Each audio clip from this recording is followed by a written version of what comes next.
Vieno danties atstatymas trunka iki 3 vizitų.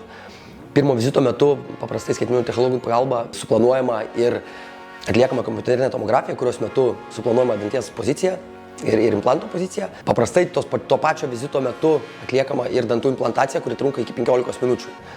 Tai yra mažai invazyvi procedūra, kuri yra daug paprastesnė negu danties šalinimas. Antro vizito metu, kuris paprastai trunka po 3 mėnesių, 4 mėnesių, kuomet dantų implantas yra prigijęs, antro vizito metu mes nuskanuojam įsriegtą implantą skanerio pagalba.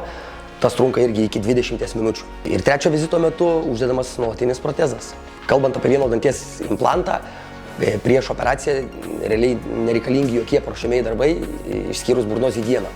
Burnos higiena yra būtina tiek vieno danties atstatymui danties implantų, tiek ir daugiau sriegiant implantų. Tai kažkokių paruošiamųjų spec pasiruošimo prieš vieno danties implantaciją nėra. Savo klinikui siūlom kelis skirtingus nuskausminimo būdus, kad kiekvienas pacientas jaustųsi kuo ramiau ir saugiau. Pats dažniausias yra vietinis nuskausminimas. Jis taikomas tiesiai toj vietoj, kur atliekama procedūra. Nuskausminimo priemonė suleidžiama, poveikis juntamas beveik iš karto. Pacientas nejaučia jokio skausmo.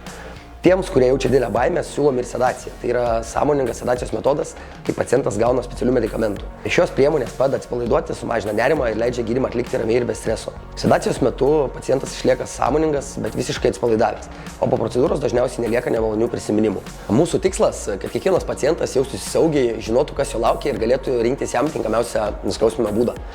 Jūsų komfortas yra mūsų prioritetas.